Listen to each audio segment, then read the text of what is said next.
वो काम पे जाते क्योंकि महीने बाद हाथ से 25 30 40 50 हज़ार रुपया आना है। लेकिन इस 40 50 हज़ार में जिसके सबब से बरकत आनी है, उस कलाम को हम पढ़ने से कतराते हैं, हमारे पास टाइम नहीं है। Hallelujah, hallelujah. आइए मेरे साथ मिलकर निकालेंगे आज का हमारा जो टॉपिक है, स्पिरिट ऑफ डेथ, मौत का फरिश्ता या मौत की रूह।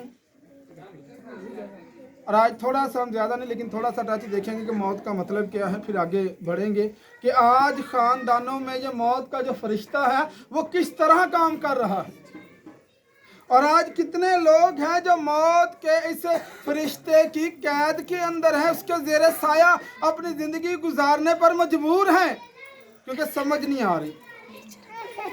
निकालेंगे लूका रसूल की मार्फत लिखा गया अंजीली बयान, उसका 8 बाब और उसकी 40 से 56 आयत तक पढ़ेंगे।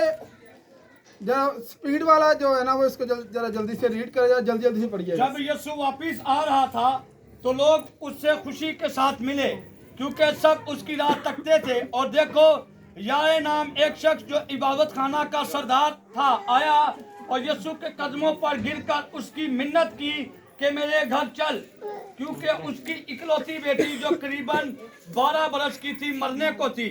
और जब वो जा रहा था तो लोग उस पर गिर पड़े थे। और एक औरत ने जिसके 12 बरस से खून जारी था और अपना सारा माल हकीमों पर खर्च कर चुकी थी और किसी के हाथ से अच्छी ना हो सकी थी, उसके पीछे आकर उसकी पोशाक का किनारा छुआ और उसी दम उसका खून बहना बंद हो गया। उस पर यीशु ने कहा, वो कौन है जिसने मुझे छुआ? जब सब इनकार करने लगे तो पतरस और उसके साथियों ने कहा, ऐ साहिब, लोग तुझे दबाते और तुझ पर गिरे पड़ते हैं। लोग तुझे दबाते और तुझ पर गिरे पड़ते हैं, मगर यीशु ने कहा कि किसी ने मुझे छुआ तो है, क्योंकि मैंने मालूम किया कि कुव्वत मुझसे निकली है। जब उस औरत ने देखा मैं चुप नहीं सकती तो कांपती हुई आई और उसके आगे गिरकर सब लोगों के सामने बयान किया कि मैंने किस सबब से तुझे छुआ और किस तरह उसी दम शिफा पा गई। उसने उससे कहा, बेटी, तेरे ईमान ने तुझे अच्छा किया है, सलामत चली जा। वो ये कह ही रहा था कि इबादत खाना के सरदार के हाथ से किसी ने आकर कहा कि तेरी बेटी मर गई, उस्ताद को तकलीफ ना दे।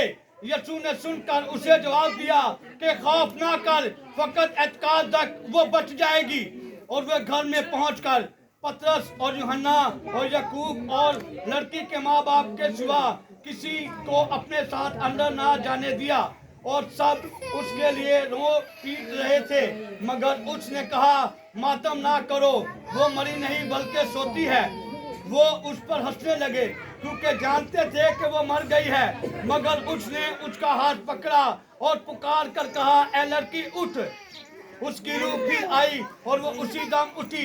फिर यीशु ने हुक्म दिया कि लड़की को कुछ खाने को दिया जाए। उसके माँ बाप हैरान हुए और उसने उन्हें ताकीद की कि यह माजरा किसी से ना कहना। आमीन, आमीन। तो बैठ जाए, तशरीफ रखेंगे। हालेलुया।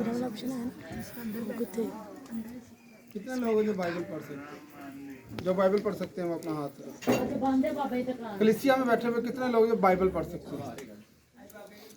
जरा हाथ से जो बाइबल पढ़ सकते हैं। कितने लोग हैं जो अपनी बाइबल अपने साथ लेकर आए? जड़े जड़े अपनी बाइबल ना लेके आए।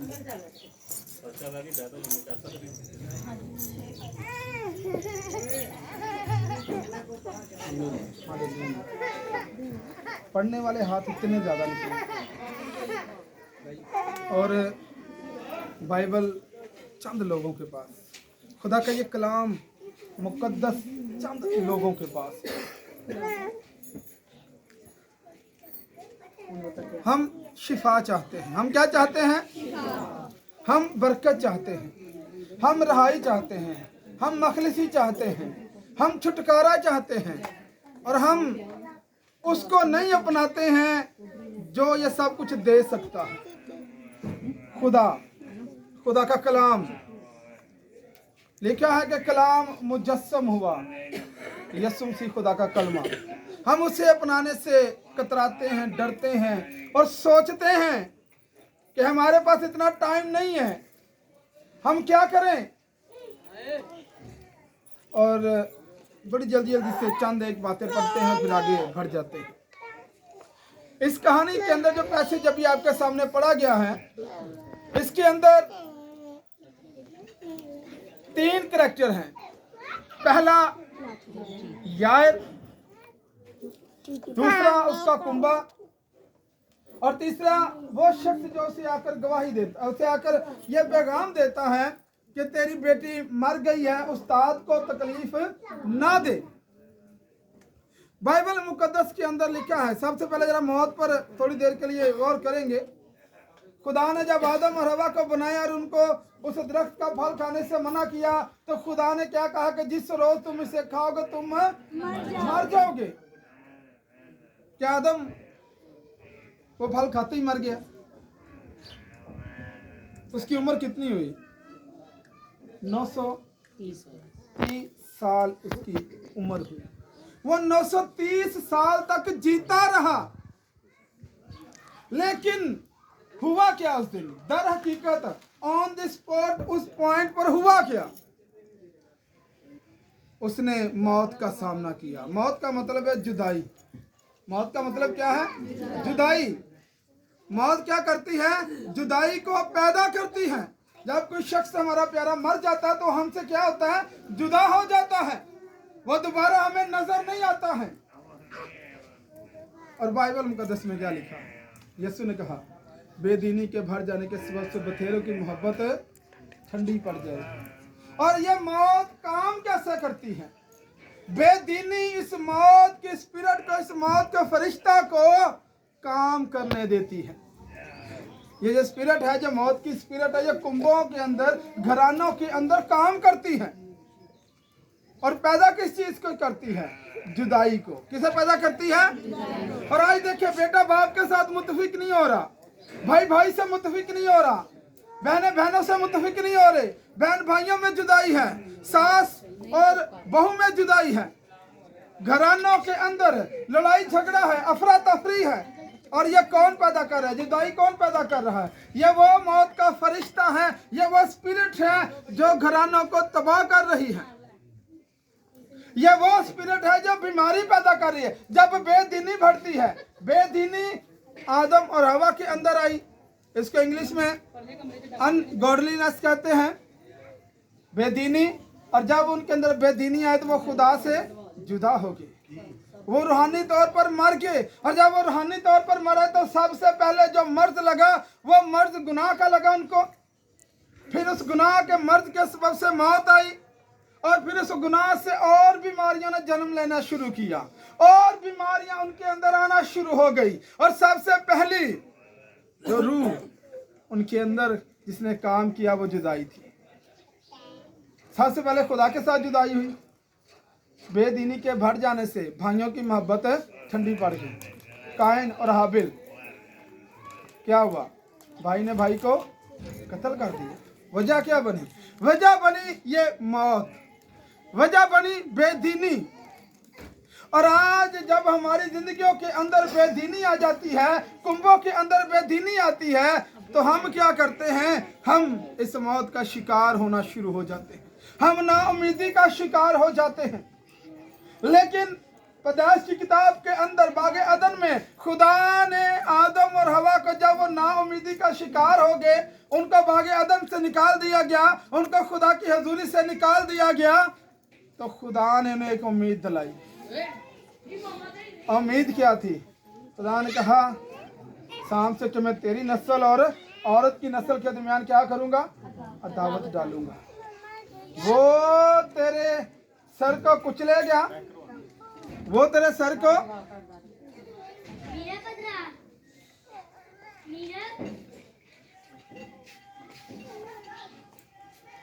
वो तेरे सर को कुचलेगा और तो उसकी एड़ी पर काटेगा। लेकिन एक उम्मीद दिलाई गई हवा को और आदम को, एक उम्मीद दिलाई गई कि तुम एक रोज रहाई पाओगे और इसका सर कुचला जाएगा और जो मौत और गुनाह है उसका असर खत्म होगा। और आज घरानों के अंदर यही स्पिरिट बड़ी तेजी से काम कर रही है। जो सबसे पहले नाउमीदी को पैदा करती है, फिर बीमारियों को, फिर जुदाइयों को, फिर गुनाह को, फिर बुरी ख्वाहिशों को, फिर लालच को पैदा करते, गुस्से को, हसद को पैदा करती है। और इसके सबब से इंसान खुदा से दूर दूर दूर दूर दूर होता चला जाता है। और जब इंसान खुदा से दूर हो जाता है तो वो शैतान का शिकार हो जाता है। शैतान उसे शिकार कर लेता है, वो उसे गुनाह की दलदल में धकेल देता है, वो उसे बीमारियों में धकेल देता है, बेरोजगारी में धकेल देता है, तंगदस्ती में धकेल देता है। अच्छा भला चलता हुआ काम खराब हो जाता है। और वजह क्या बनती है? एक ही वजह है, और वो वजह है बेदीनी। वो वजह है खुदा को ना जानना, वो वजह है खुदा के हजूर ना झुकना, वो वजह है खुदा के हजूर अपने गुनाहों का इकरार ना करना, वो वजह है तौबा ना करना, वो वजह है यस्सु को अपना शख्सी निजात दहिंदा कबूल ना करना। आज हम अपने कामों पर ज्यादा फोकस करते हैं, लेकिन यहां पर देखिए क्या हुआ। यहां पर दो स्टोरी, लेकिन एक स्टोरी पर गौर करेंगे। सिर्फ यायर की बेटी यायर, क्या किया उसने? आज घरों के अंदर क्या था, कोई शख्स मान रहा ना मान रहा हो कहना, तो उसके लिए क्या कहते हैं? यहाँ पर हमें एक जिम्मेदारी नजर आती है। अगर बच्चा माँ बाप की बात ना सुन रहा हो तो माँ बाप उसे क्या कहते हैं ना, बताइएगा। उसके लिए क्या कहते हैं? जब क्या क्या क्या क्या कर थक जाते हैं, समझा कर थक जाते हैं, तो फिर अगला जवाब क्या होता है? एनु, इसके हाल पे क्या करें? इसके हाल पे क्या करें?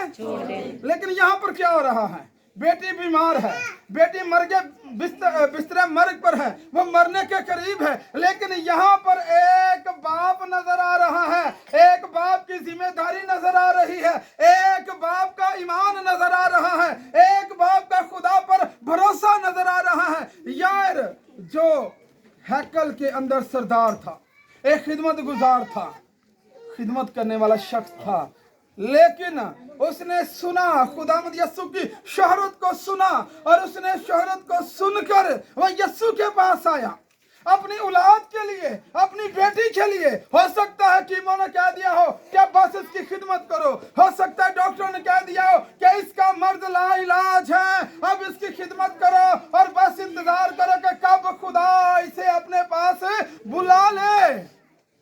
लेकिन वो इस बात से नाउम्मीद नहीं हुआ। हो सकता है कि आज बच्चा, बेटा नशे की लत में बहुत ज्यादा घुस गया हो सकता है कि बेटी नाफरमान हो चुकी हो सकता है शौहर अपनी बीवी से मोहब्बत ना करता हो सकता है बीवी अपने घर के अंदर अपने सास ससुर के साथ, अपने बहन भाइयों के साथ अच्छे तरीके से ना रहती हो, वो उसके साथ अच्छे तरीके से ना रहते हो। हाँ, घर के हालात बहुत ज्यादा खराब हो चुके हो, बीमारियों ने घेर लिया हो और हर तरफ तारीकी नजर आती हो और मौत करीब आती हुई नजर आती हो कि मौत मेरे करीब आ रही है।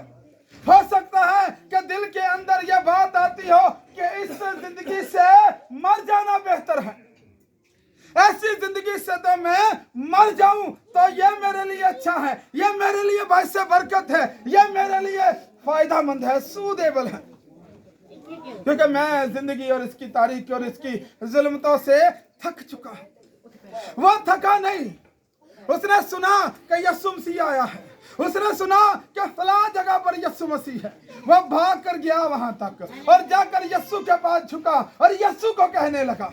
आज घरों के अंदर यीशु के पास आने की जरूरत है। हम परेशान होते, डॉक्टर ने जवाब दे दिया, हम परेशान होते नाउम्मीदी आ गई है, हम जो परेशान होते हैं मेरे बॉस ने मुझे नौकरी से जवाब दे दिया।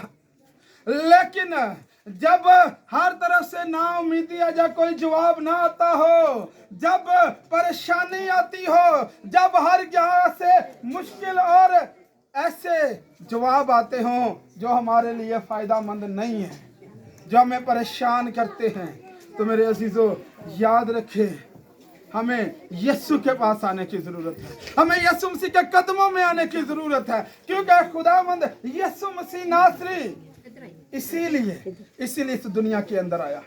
बाइबल मुकद्दस के अंदर लिखा है, अगर अमाल 3 बाब को पढ़े तो वहां पर लिखा है कि बस तौबा करो और रजू लाओ ताकि तुम्हारे गुनाह मिटाए जाए और वो उस मसीह को जो तुम्हारे लिए मुकर्रर है यानी यस्सु को भेजे। यस्सु मसीह हमारे लिए इस दुनिया के अंदर आया। और जबूर नबी बड़ी खूबसूरत बात लिखता है जबूर 18 और उसकी 4 के अंदर कि मौत की रस्सियों से मुझे घेर लिया। किसकी रस्सियों से? मौत की रस्सियों से मुझे घेर लिया है।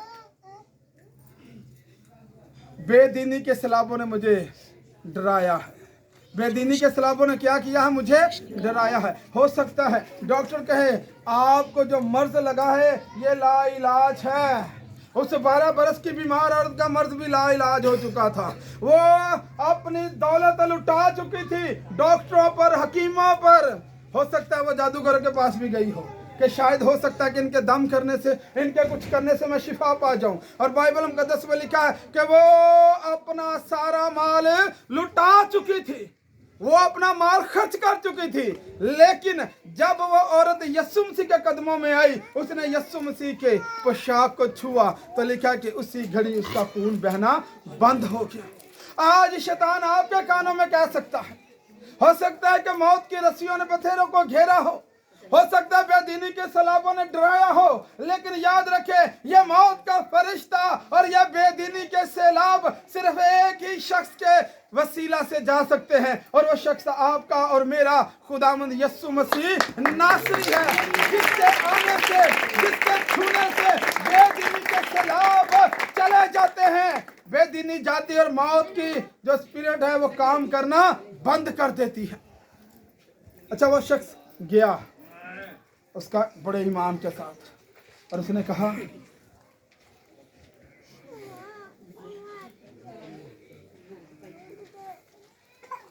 वो ये कह ही रहा था कि इबादत खाना के सरदार के यहाँ से किसी ने आकर कहा कि तेरी बेटी मर गई, उस्ताद को तकलीफ ना दे। ये देखिए कैसी बेदीनी हमारी जिंदगी के अंदर, ऐसे ऐसे लोग किसी टाइम हमारे इर्द गिर्द आ खड़े होते हैं, हालात ऐसे आ खड़े होते हैं कि वो हमें कहते हैं कि अब कुछ फायदा नहीं है, अब कुछ नहीं हो सकता। अब तो डॉक्टरों ने भी जवाब दे दिया, अब तो नौकरी भी चली गई है, अब तो डॉक्टर भी कहते बस दुआ करें। तो हम फिर क्या करें इसके लिए? हम कहां जाएं? और उसने क्या किया? परेशान था। अच्छा, आजकल एक ट्रेंड बड़ा है, जब कोई शख्स परेशान होता है, मर्द की बात करने लगा हूं, जब वो परेशान होता है तो दो काम होते हैं। सबसे पहले घर के अंदर वो अफरा तफरी डाल देता है, घर के अंदर तू मैं शुरू हो जाती है, घर के माहौल को खराब कर देता है कि जैसे ये सारा काम घर वालों की वजह से खराब हुआ है। और दूसरी बात, मैं बड़ा परेशान हूं, सिगरेट पे सिगरेट पीना शुरू हो जाता है। वो कहता है मैं बड़ा परेशान हूं, वो शराब पीना शुरू हो जाता है। अब उसकी बेटी के लिए तो मैसेज आया था कि वो मर गई, उसे क्या करना चाहिए था? अच्छा खुदावंद यस्सु, लगता मुन्नी तेरे को आने लगा, देर हो गई है, तो मेरी बेटी मर गई तो मैं हूं ना। तो यस्सु ने क्या कहा? यस्सु ने सुनकर उसे जवाब दिया कि खौफ ना कर, फकत इत्काद रख और वो बच जाएगी। उसने कहा जरा ईमान, जो ईमान तू लेकर आया उसी ईमान में मुस्तैद रहे और वो तेरी बेटी क्या होगी? बच जाएगी। अब मौत की स्पिरिट काम कर चुकी है, जुदाई पड़ गई है, अलहदगी हो चुकी है। अब क्या होगा? लिखा है और घर में पहुंचकर पतरस और यूहन्ना और याकूब और लड़की के माँ बाप के सिवा किसी को अपने साथ अंदर जाने ना दिया और वह सब उसके लिए रो पीट रहे थे। मगर उसने कहा मातम ना करो, वो मर नहीं गई बल्कि सोती है। तो लोग क्यों है? लोग हंसने लगते, कैसा भी होगा, ये कब की मरी हुई है, हम रो रहे हैं, पीट रहे हैं, हमने सारे जतन कर लिए, ये नहीं उठी, अब सिर्फ रोना और पीटना है। तो यीशु ने कहा मातम ना करो। आज बहुत सारे लोग अपनी जिंदगी पर मातम कर रहे हैं, मेहनत खूब कर रहे हैं, कामयाबी नहीं मिल रही। तो मातम करते हैं कि शायद हमने इसी तरह मर जाना है। वो मातम करते हैं कि हम इसी तरह परेशान रहेंगे, ना जाने हमारी जिंदगी के दिन कब तब्दील होंगे। खुदा भी साड़ी नहीं सुनता। याद रखें, यीशु ने उससे कहा खौफ ना कर, फकत इत्काद रखकर वो बच जाएंगे। और आज जरूरत क्या है?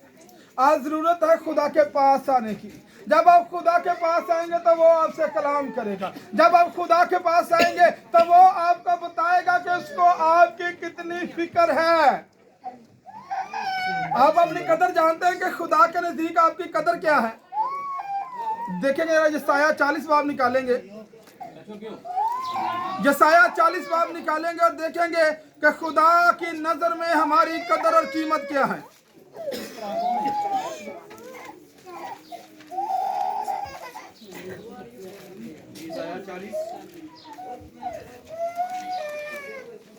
तरतालीस 43 बाब की 4 आयत को पढ़िएगा जरा। 43 43 बाब और उसकी 4 आयत सुने, बात सुनिएगा। अगर आपके अंदर ये बात है, अगर आप इस बात को सोचते कि मुझसे प्यार नहीं करता, कोई मेरी इज्जत नहीं करता, मेरे हालात ऐसे में गरीब हूँ, मुझे कोई पूछता नहीं है, तो सुने खुदा आपके लिए क्या कहता है। चूंकि तू मेरी निगाह में बेशकीमत और मुकर्रम ठहरा और मैंने तुझसे मोहब्बत रखी, इसलिए मैं तेरे बदले लोग और तेरी जान के इवज मैं उम्मतें दे दूंगा। आमीन। हालेलुया। आप खुदा की नजर में मुकर्रम यानी कि इज्जत वाले हैं। आप खुदा की नजर में बहुत कदर वाले। खुदा आपकी बहुत कदर करता है। खुदा आपसे बहुत ज्यादा मोहब्बत करता है। हो सकता है आप कहते हो मेरे कुंबे वाले मेरी औलाद से मोहब्बत नहीं करते, कोई मुझसे मोहब्बत नहीं करता, कोई मेरे बच्चों को पूछता नहीं है। लेकिन जब आप खुदा के करीब जाएंगे, जब आप खुदा को कबूल करेंगे, जब आप उसके कदमों में जाकर उससे अपनी मोहब्बत का इजहार करेंगे, तो वो आपसे कहता है कि आप मेरी नज़र में मुकर्रम हैं, आप मेरी नज़र में इज्जत वाले हैं, आप मेरी नज़र में बहुत ज़्यादा कदर वाले हैं। खुदा आपकी बहुत ज्यादा कदर करता है। खुदा आपसे बहुत ज्यादा मोहब्बत करता है। यीशु से उसके घर के अंदर है। आज कितने माँ बाप हैं जो यीशु के पास जाते हैं अपनी औलाद के लिए। हम अपनी औलाद को गालियां निकाल सकते हैं, उसे मार सकते हैं, और कुछ बहुत ज्यादा तंग है जैसे घर से भी निकल जाने के लिए कहना शुरू हो जाते हैं। लेकिन हम अपनी औलाद के लिए यीशु के पास कितना जाते हैं। यहाँ पर एक बाप नजर आ रहा है। कौन नजर आ रहा है? यायर की वो बेटी। और यायर क्या है? एक बाप है। और वो कहाँ जा रहा है? वो यीशु के पास जा रहा है। वो खुदा के पास जा रहा है। वो खुदा के हजूर जाकर रो रहा है। वो खुदा के हजूर जाकर गिरियाजारी कर रहा है और उसे बता रहा है कि उस्ताद मेरे घर चल, मेरे साथ चल, मेरी बेटी मरने वाली है। अगर तू उसे ना बचाए तो कोई भी बचा नहीं सकता। तेरे अलावा कोई सहारा नहीं है, तेरे अलावा कोई आसरा नहीं है। मैं तेरी मिन्नत करता हूँ, मेरे साथ मेरे घर चल और मेरी बेटी को इस बीमारी से शिफा दे दे, इसे बचा ले। आज कितने बाप इसके लिए मेहनत करते हैं। कितना अपनी औलाद के लिए आप खुदा के हजूर झुकते हैं। कितनी रात को कितने पहर आप अपने बच्चों के लिए आंसू बहाते हैं। बाइबल मुकद्दस के अंदर लिखा है कि उठ और रात के पिछले पहरों में अपनी औलाद के लिए रो, अपना दिल पानी की मानिंद उंडेल दे अपने बच्चों के लिए। लिखा है कि मेरी कौम के जो बच्चे हैं वो गलियों के अंदर बेहोश। आज नौजवान कहाँ खड़े हो रहे हैं? चर्च की बजाय गलियों के अंदर, पाक महफिल के बजाय नशइयों की महफिल में, खुदा के खादमीन के साथ जाने के बजाय आवारागर्दी के लिए जाते हैं। हम उसके लिए क्या करते हैं? हम उसके लिए क्या करते हैं? आज हम कितनी स्ट्रगल कर रहे हैं, हम कितनी मेहनत कर रहे हैं, हम खुदा के हजूर कितना झुक रहे हैं, हम खुदा को कितना बता रहे हैं कि आए खुदा मेरे घर को तेरी जरूरत है।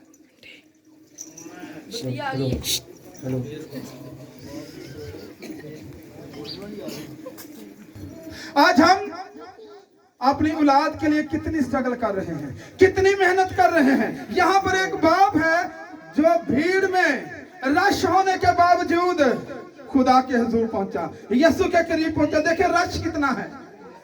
ये जो दूसरा वाक्य इसके अंदर बताया गया, उसके अंदर हमें नजर आ रहा है कि कितने ज्यादा लोग हैं और इतने ज्यादा लोगों में से उसकी बात सुनी गई। उसने अपनी आवाज अपने खुदा तक पहुंचाई। आज घरों में, आज घरों के अंदर है बीमारी है, लड़ाई झगड़ा, जुदाइयां, बिदते हैं, मोहब्बत ठंडी पड़ चुकी है, भाई भाई को देखना पसंद नहीं करता, बाप और बेटे में इत्तेफाक नहीं है, वो एक दूसरे की सुनते नहीं है। और वजह क्या है? वजह है ये बेदीनी।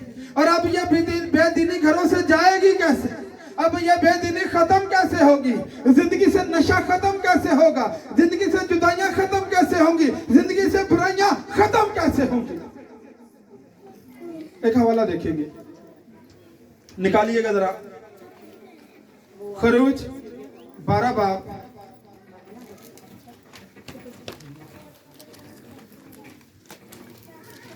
खरूज 12 बाब निकालेंगे और यहां पर हमें नजर आता है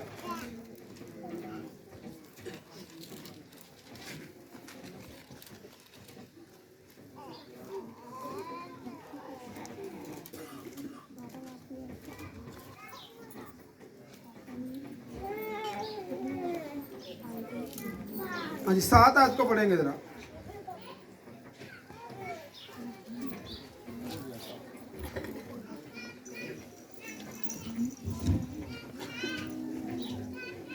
अच्छा 12 बाब की 7 आयत। हेलो। और थोड़ा सा खून लेकर, बल्कि 6 ऐसे पढ़ देता कि थोड़ा सा ना इजी हो जाए। और तुम उसे इसी महीने की 14वीं तक रख छोड़ना, और इस्राएलियों के कबीलों की सारी जमात को उसे ज़िबा करे। सारी जमात शाम को उसे ज़िबा करे। और थोड़ा सा खून लेकर जिन घरों में वो उसे खाएं, उनके दरवाजों के दोनों बाजुओं और ऊपर की चौखट पर लगा दे। आमीन। अब ये बनी इस्राएल जब मिस्र के अंदर थे तो वहां पर मौत का फरिश्ता गलियों के अंदर था। मौत का फरिश्ता कहाँ था? गलियों के अंदर था। और उन गलियों के अंदर जो मिस्री लोग थे या उनके घर थे, वो उनके अंदर जाता और उनके पेलोठों को मार देता। उनके पेलोठों को क्या करता था? मार रहा था। तो खुदा ने कहा कि बर्रा ज़िबा करो। क्या करो? एक, और इस बर्रा के खून को क्या करना? दरवाजों की चौखटों पर लगाना, उसके बाजुओं पर लगाना। और इस सबब से मौत का जो फरिश्ता है वो इसराइलियों के घर में दाखिल नहीं होगा। और वो मौत का फरिश्ता सिर्फ मिस्रियों के पेलोठों को मारेगा, सिर्फ मिस्रियों के लोग मरेंगे, बनी इस्राएल का कोई नुकसान नहीं होगा। और आज हम इसी के मतलब सीख रहे हैं। और उनको क्या कहा गया? एक बर्रा लेना, उसे ज़िबा करना और उसका खून अपने दरवाजों पर लगा देना। आज हमारे लिए भी एक बर्रा ज़िबा हुआ है। वो भी हमें इसी तरह मौत से छुड़ाता है, वो भी हमें इसी तरह बीमारियों से आजाद करता है, वो भी हमें इसी तरह गुनाहों से आजाद करता है, हमारे गुनाहों को माफ कर देता है। और वो मर्द जो गुनाह हमें लग चुका है, जो मर्द आदम और हवा के गुनाह करने के सबब से नस्ल दर नस्ल हर इंसान के अंदर भर रहा है, खुदा उस मर्द से शिफा देता है। और खुदावंद यीशु इसलिए इस दुनिया के अंदर आया। और याद रखें, अगर आप उससे रहाई चाहते हैं तो यीशु मसीह के पास आने की जरूरत है। और जैसे इन्होंने बर्रा का खून अपने दरवाजों पर लगाया, हमें भी हमारे उस बर्रा को जो खुदावंद यीशु मसीह नासरी है, उसके खून को अपने लोगों पर, अपने घरों पर, अपने दरवाजों पर लगाने की जरूरत है। अपने बच्चों को उस सलीब के नीचे लाने की जरूरत है। यहाँ पर वो खून बहा, वो खून जो आज भी हमें धोता है, जो आज भी हमें पाक करता है, क्योंकि खून लगाने से तू बच जाएगा। और मौत का फरिश्ता क्या होगा? अगर आप चाहते हैं कि आपके घरों से ये जुदाई, ये बेदीनी जाती रहे, तो आज यीशु को कबूल कर ले, आज यीशु को अपनी जिंदगी दे दे, यार की तरह यीशु के कदमों में आए और उससे अपनी बरकत को ले ले, क्योंकि वो आज आपको भी कहता है, आज वो आपसे भी हम कलाम होता है, वो आज आपसे भी कहता है कि आए मेरे बेटे, आए मेरी बेटी, तू डर ना, तू खौफ ना कर।